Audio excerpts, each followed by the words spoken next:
আমি যদি পাখি হতে পারতাম, আমি যদি মিলিয়নিয়ার হতে পারতাম, আমি যদি বিমানে চড়তে পারতাম, আমি যদি সেই ছোটবেলায় ফিরে যেতে পারতাম, এই যে আমি যদি হতে পারতাম অথবা আমি যদি পেতাম, হ্যাঁ? এই শব্দগুলো কিন্তু আমরা দৈনন্দিন জীবনে আমরা শত, শত বাক্য ব্যবহার করি কথা বলার ক্ষেত্রে।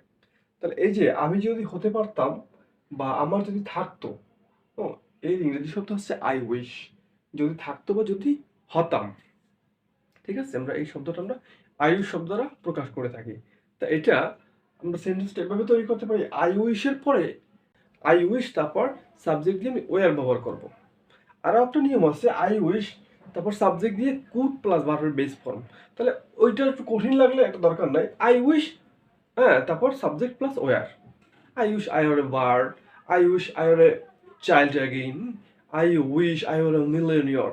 এরকম আমরা শত শত, আমি যদি এটা হতে পারতাম, ওটা হতে পারতাম, আমার যদি থাকতো, হ্যাঁ? এই বাক্যগুলো আমরা কি দৈনন্দিন জীবনে শত শত বাক্য ব্যবহার করি। তাহলে আমরা এই ফর্মুলায় আমরা শত শত বাক্য ব্যবহার করতে পারি এবং ইংরেজি কথা বলার ক্ষেত্রে এক ধাপ এগিয়ে যেতে পারি। ঠিক আছে?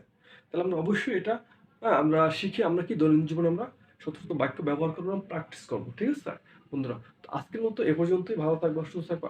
আল্লাহ হাফেজ।